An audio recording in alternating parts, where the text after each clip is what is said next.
نستغفره ونؤمن به ونتوكل عليه ونعوذ بالله من شرور أنفسنا ومن سيئات أعمالنا من يهده الله فلا مضل له ومن يضلل فلا هادي له وأشهد أن لا إله إلا الله وحده لا شريك له وأشهد أن محمدا عبده ورسوله أما بعد فإن خير الحديث كتاب الله وخير الهدي هدي محمد صلى الله عليه وسلم وشر الأمور محدثاتها وكل محدثة بدعة وكل بدعة ضلالة وكل ضلالة في النار. أعوذ بالله من الشيطان الرجيم. بسم الله الرحمن الرحيم. يا أيها الذين آمنوا اتقوا الله حق تقاته ولا تموتن إلا وأنتم مسلمون. يا أيها الذين آمنوا اتقوا الله وقولوا قولا سديدا يصلح لكم أعمالكم ويغفر لكم ذنوبكم ومن يطع الله ورسوله فقد فاز فوزا عظيما. قال النبي صلى الله عليه وآله وسلم المؤذنون أطول الناس أعناقا يوم القيامة أو كما قال عليه الصلاة والسلام. وجاء في الحديث جاء رجلان إلى النبي صلى الله عليه وآله وسلم يريدان السفر فقال إذا خرجتما أنتما ويؤذنا ويقيما للصلاة وليؤمكما أكبركما أو كما قال عليه الصلاة والسلام. قابل احترام بھائیو، دوستو، بزرگو، ہم الحمدللہ مسلمان ہیں، اللہ کے آخری پیغمبر علیہ السلام کی امت میں شامل ہیں. اس پہ ہم اللہ کا جتنا بھی شکر ادا کریں وہ کم ہے. مسلمان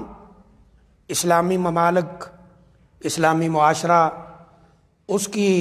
بہت ساری نشانیوں، امتیازات، خوبیوں میں سے ایک یہ بھی ہے کہ اسلامی معاشرے کے اندر اذان کی آواز کو بلند کیا جاتا ہے. نبی کریم صلی اللہ علیہ وسلم کا فرمان ہے کہ قیامت والے دن جو لوگ اذان پڑھتے ہوں گے اپنی زندگی میں، وہ دوسروں کی نسبت اونچے قد والے ہوں گے. ان کو اللہ تعالیٰ یہ شان اور مرتبہ عطا کرے گا کہ ان کا قد، ان کی ہائٹ دوسروں سے بلند ہوگی. اور حدیث میں آتا ہے یہ چیز کتنی ضروری ہے. دو آدمی نبی صلی اللہ علیہ وسلم کے پاس آتے ہیں، سفر کا ارادہ رکھتے ہیں، تو آپ نے فرمایا اذا خرجتما انتما، جب بھی تم سفر کے لیے نکلو، دو بھی ہو تو کیا کرو؟ سب سے پہلا کام فَأَذِّنَا لِلصَّلَاةِ، نماز کے لیے اذان ضرور کہو جہاں بھی تم ہو، اور تکبیر کہو یعنی نماز کے لیے. وَلْيَؤُمَّكُمَا أَكْبَرُكُمَا، اور تم میں جو بڑی عمر کا ہو، یعنی قرآن میں، علم میں برابر ہوں، تو تم میں جو بڑی عمر کا ہو وہ نماز پڑھائے. یہ رسول اللہ صلی اللہ علیہ وسلم کا فرمان. نبی صلی اللہ علیہ وسلم کو نماز کا تحفہ معراج کی رات ملا تھا، ہم سب جانتے ہیں. اس وقت آپ مکہ میں تھے، لیکن مکہ میں علان نماز پڑھنا ممکن نہیں تھا. دار ارقم کے اندر چوری نمازیں پڑھی جاتی تھیں. لیکن جب آپ مدینہ منورہ آئے، یہاں ایسی کوئی پرابلم نہیں تھی. اوس اور خزرج، دو بڑے بڑے قبائل، وہ مسلمان ہو گئے تھے، اور نبی کریم صلی اللہ علیہ وسلم کو اللہ نے مدینہ میں طاقت اور قوت نصیب فرمائی. تو آپ نے مشورہ کیا کہ لوگوں کو نماز کے لیے کیسے اکٹھا کیا جائے، کیا طریقہ اختیار کیا جائے کہ لوگ نماز کے لیے آئے.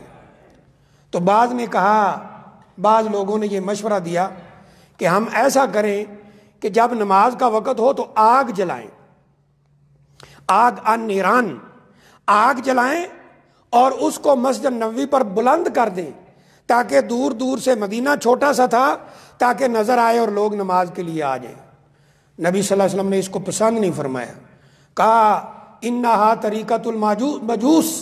یہ مجوسیوں کا طریقہ ہے، یہ ہم مسلمان اختیار نہیں کر سکتے. ایک نے مشورہ دیا کہ ہم ایسے کریں، ایک ناقوس خرید لیں. یہ ناقوس آج کل جیسے یہ لاؤڈ سپیکر ہے، سیم اسی طرح کا تھا. اس میں پھونک مارا جاتا تھا، دور تک آواز جاتی تھی. کہ ہم ناخوذ ناقوس، ایک ناقوس لے لیتے ہیں، جب نماز کا وقت ہو اس کے اندر آواز دیں گے لوگ نماز کے لیے آ جائیں۔ نبی کریم صلی اللہ علیہ وسلم نے اس کو بھی پسند نہیں فرمایا۔ کیوں؟ کہ یہ طریقۃ الیہود ہے، یہ یہودیوں کا طریقہ ہے، ان کی عبادت کے وقت وہ ناقوس بجاتے ہیں، یہ طریقہ بھی آپ نے پسند نہیں فرمایا۔ پھر ایک تیسرا مشورہ آیا کہ ایسا کریں کہ جب نماز کا وقت ہو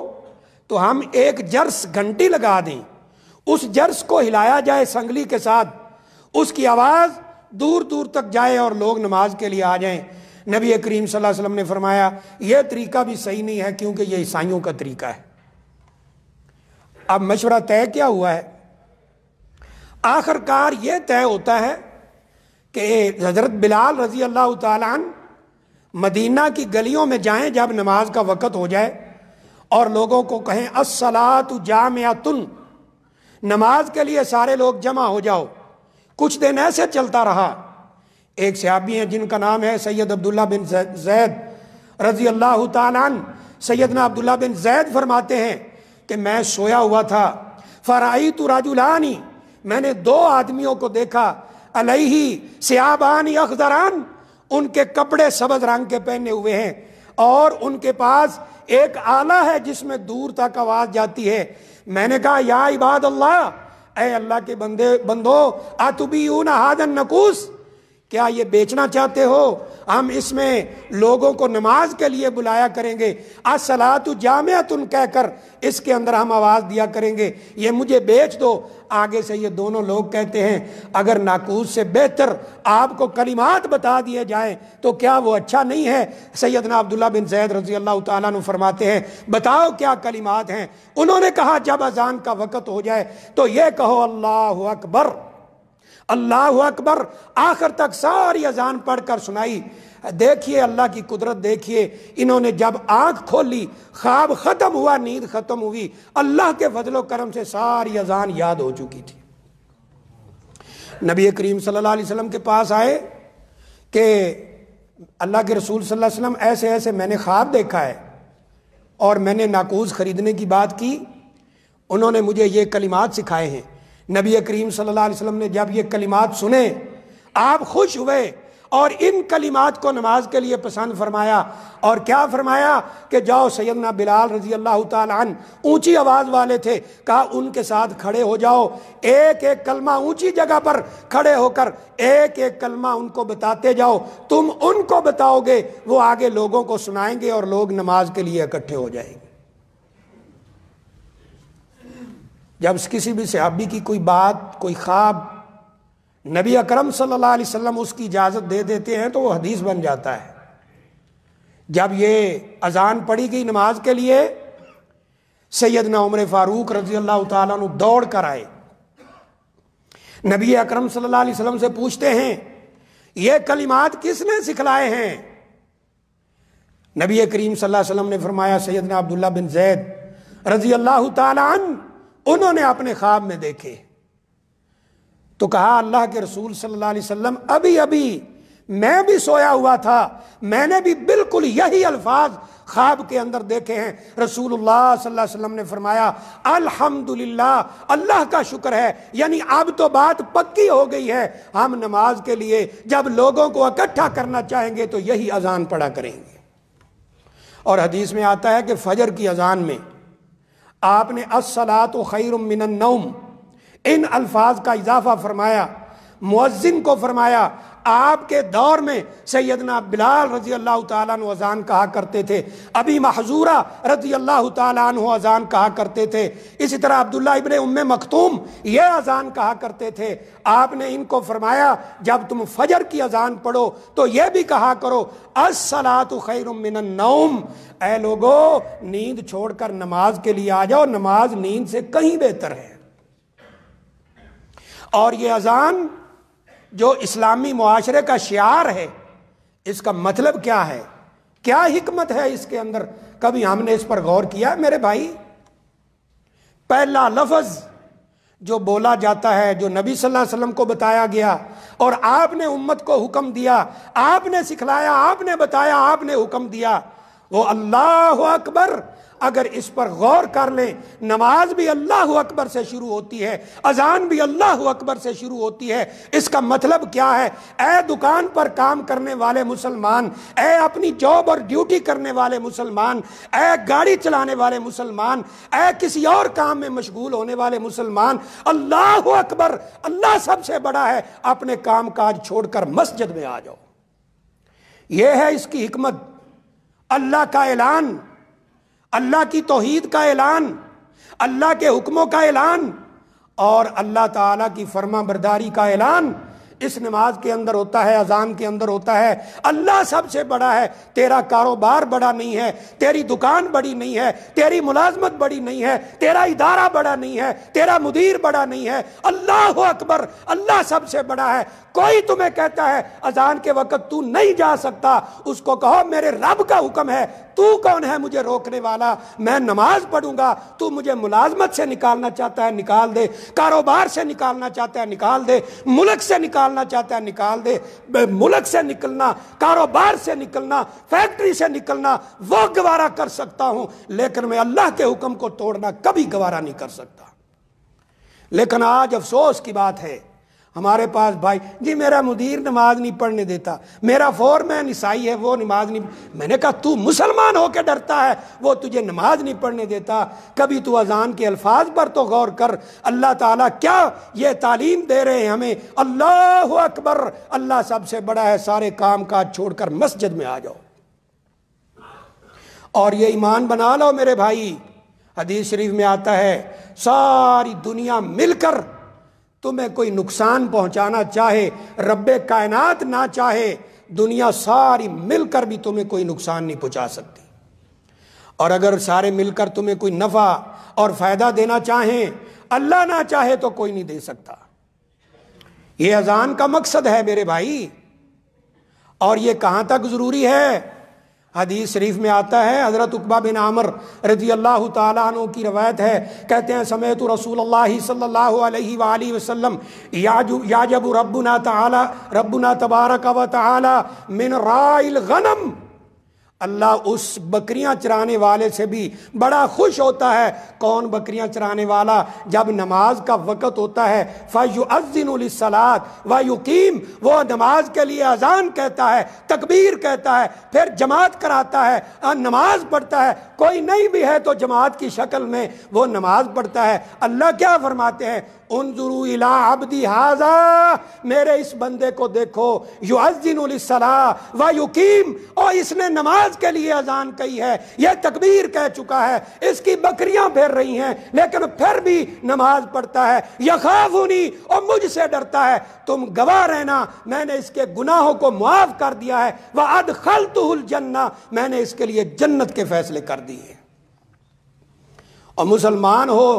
معاشرے میں رہتا ہو، سوسائٹی میں رہتا ہو اور مدیر سے ڈرتا رہے، اپنے کاروبار کو چھوڑ کر نہ آئے، اپنی دکان کو چھوڑ کر نہ آئے، اپنی ملازمت کو چھوڑ کر نہ آئے، ایسے مسلمان کے اوپر افسوس ہے۔ اللہ کے ہاں قیامت والے دن کیا جواب دے گا؟ اذان میں حی علی الصلاۃ حی علی الفلاح یہ کہا جاتا رہا، آ نماز کی طرف، آؤ کامیابی کی طرف، کامیابی چاہتے ہو 5 وقت مسجد میں آؤ، فلاح چاہتے ہو، فائدہ چاہتے ہو مسجد میں آ جاؤ، دنیا اور آخرت کی کامیابی چاہتے ہو مسجد میں آ جاؤ۔ لیکن یہ اذان، یہ آواز ہمارے کانوں سے ٹکراتی رہی، ہم ایک کان سے سن کر دوسرے کان سے نکالتے رہے۔ رب کعبہ کی قسم ہے قیامت والے دن ہمارے پاس کوئی جواب نہیں ہوگا۔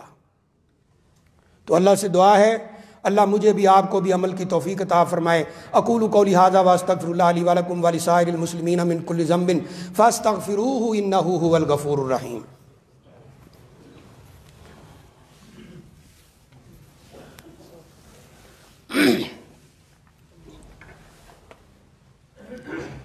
ان الحمد للہ نحمده ونستعینه ونستغفره ونؤمن به ونتوکل علیہ ونعوذ باللہ من شرور انفسنا ومن سیئات اعمالنا من يهده الله فلا مضل له ومن يضلل فلا هادي له واشهد ان لا اله الا الله وحده لا شريك له واشهد ان محمدا عبده ورسوله۔ قابل احترام بھائیوں، دوستوں، بزرگوں، صحیح مسلم کے اندر نبی کریم صلی اللہ علیہ وسلم کا بالکل واضح ترین فرمان موجود ہے۔ فرمایا جب اذان سنو تو اذان کا جواب دو، فرمایا من کالا حین یسمع الاذان، اور بعد میں یہ لفظ ہیں من کالا مثل ما یقول المؤذن، جس نے مؤذن کی بات کا جواب دیا وہ اللہ اکبر کہتا ہے، یہ بھی اللہ اکبر کہے، اشہد اللہ الہ الا اللہ، یہ بھی اشہد اللہ الہ الا اللہ کہے، اشہد ان محمد رسول اللہ، یہ بھی اشہد ان محمد رسول اللہ کہے، وہ حی علی الصلاۃ کہتا ہے، یہ لا حول ولا قوت الا باللہ کہے، وہ حی علی الفلاح کہتا ہے، یہ لا حول ولا قوت الا باللہ کہے، وہ اللہ اکبر کہتا ہے، یہ بھی اللہ اکبر کہے، وہ لا الہ الا اللہ کہتا ہے، یہ بھی لا الہ الا اللہ کہے، ثم صلی علی، پھر آپ نے فرمایا میرے اوپر درود پڑھے، اذان سن کر نبی صلی اللہ علیہ وسلم کے اوپر درود پڑھے، اذان کا جواب دے، اذان کے بعد درود پڑھے، پھر فرمایا یہ پڑھے اللہم رب هذه الدعوة التامة والصلاة القائمة آت محمدا الوسیلۃ والفضیلہ وابعثه مقاما محمودا الذی وعدتہ، فرمایا یہ پڑھ لیتا ہے وجبت له شفاعتی، قیامت والے دن میں اس کی سفارش کروں گا، یہ رسول اللہ صلی اللہ علیہ وسلم کا فرمان ہے۔ ہمارے ہاں کیا ہوتا ہے، اذان ہوتی خاموش ہو جاؤ جی اذان ہو رہی ہے، او اللہ کے بندو اذان کا جواب دینا ہے، زبان سے بھی دینا ہے، عمل سے بھی دینا ہے، زبان سے مؤذن کی طرح کہنا ہے، اور حی علی الصلاۃ حی علی الفلاح پر لا حول ولا قوت الا باللہ کہنا ہے۔ یہ اسلامی تعلیمات ہیں، یہ اسلامی آداب ہیں، یہ نبی صلی اللہ علیہ وسلم کی تعلیمات ہیں۔ اللہ اکبر، فرمایا جو اذان سن کر اس کا جواب دیتا ہے،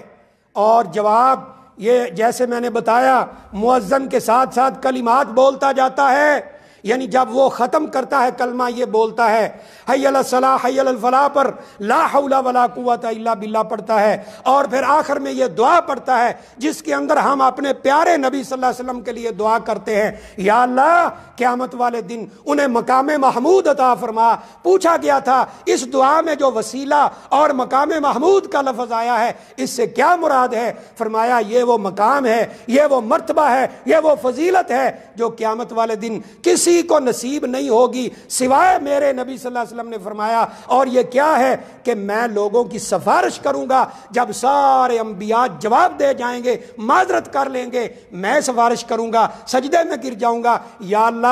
ان لوگوں کا حساب و کتاب شروع کر دے، یہ مقام محمود ہم اپنے نبی کے لیے مانگیں، ہر اذان کے بعد درود پڑھنے کے بعد یہ دعا کریں۔ فرمایا قیامت والے دن واجب ہوگا کہ میں اس شخص کی سفارش کروں گا۔ کیا ہم ایسا کرتے؟ اور پھر اذان کا عملی جواب کیا ہے کہ مسجد میں آ جاؤ،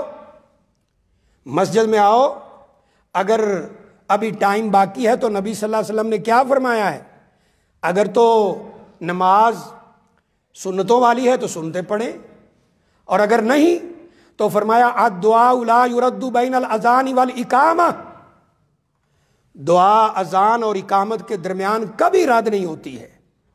اللہ تعالیٰ اذان اور اقامت کے درمیان دعاؤں کو قبول کرتا ہے، لیکن ہم تو کوشش کرتے ہیں نا،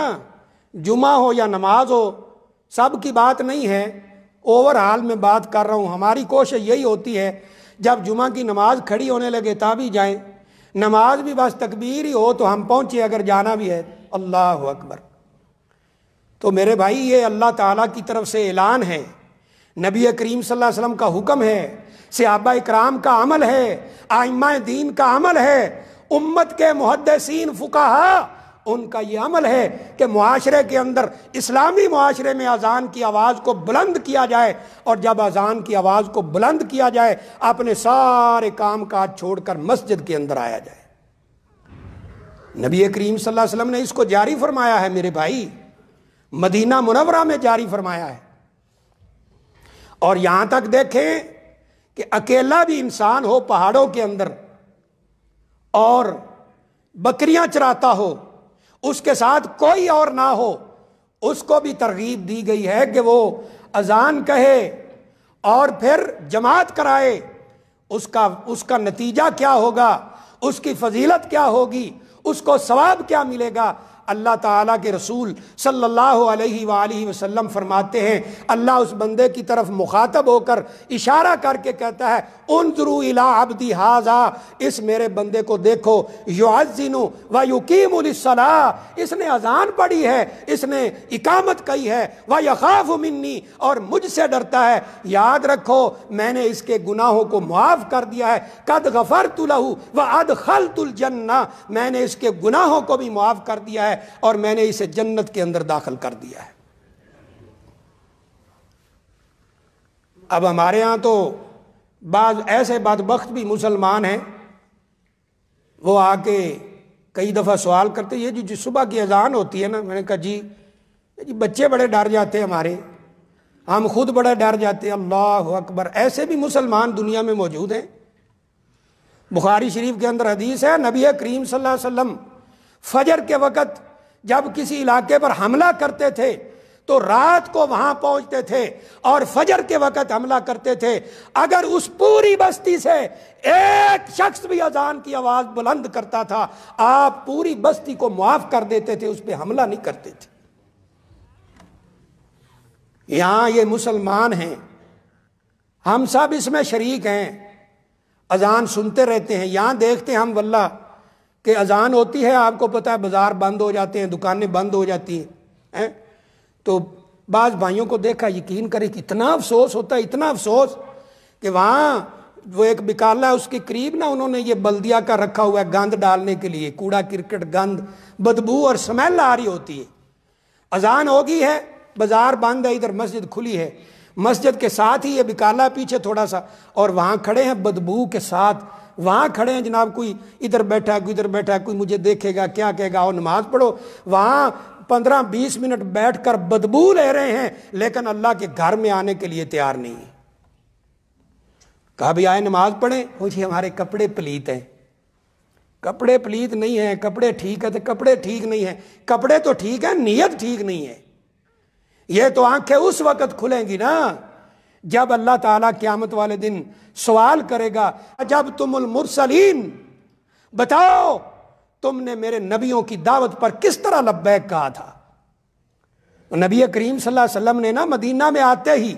2 کام کیے ہیں فوراً۔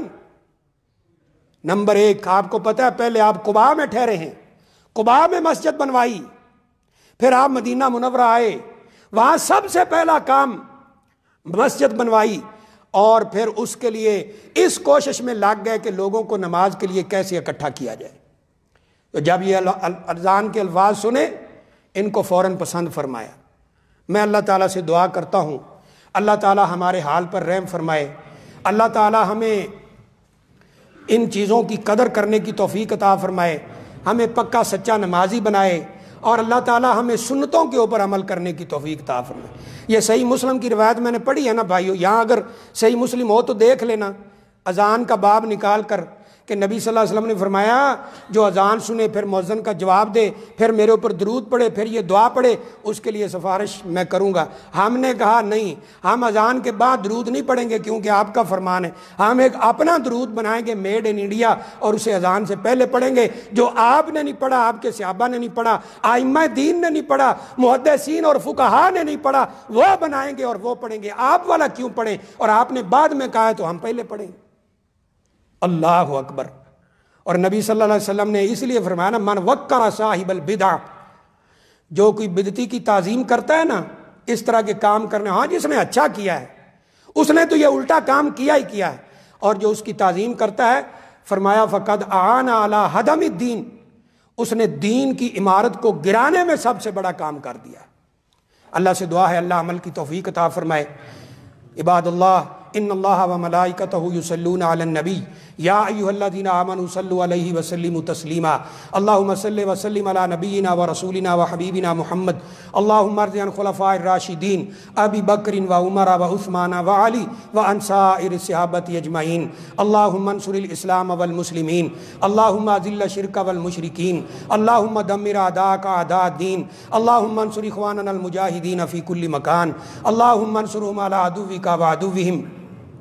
اللہم انصر اخواننا المستضعفین فی کل مکان اللہم ردہم الی اہلہم سالمین اللہم ردہم الی اہلہم سالمین اللہم تقبل شہداءہم وعاف جرحاہم یا رب العالمین اللہم وفق امامنا لما تحب وترضى وخذ بناصیتی الی البر والتقوى اللہم وفق امامنا لما تحب وترضى وخذ بناصیتی الی البر والتقوى اللہم انصر اخواننا المجاہدین علی الحدود یا رب العالمین اللہم انصرهم علی عدوک وعدوہم اللہم انک عفو تحب العفو فاعف عنا اللہم طہر قلوبنا من النفاق واعمالنا من الرياء والسنتنا من الكذب فانک تعلم خائنۃ الاعین وما تخفی الصدور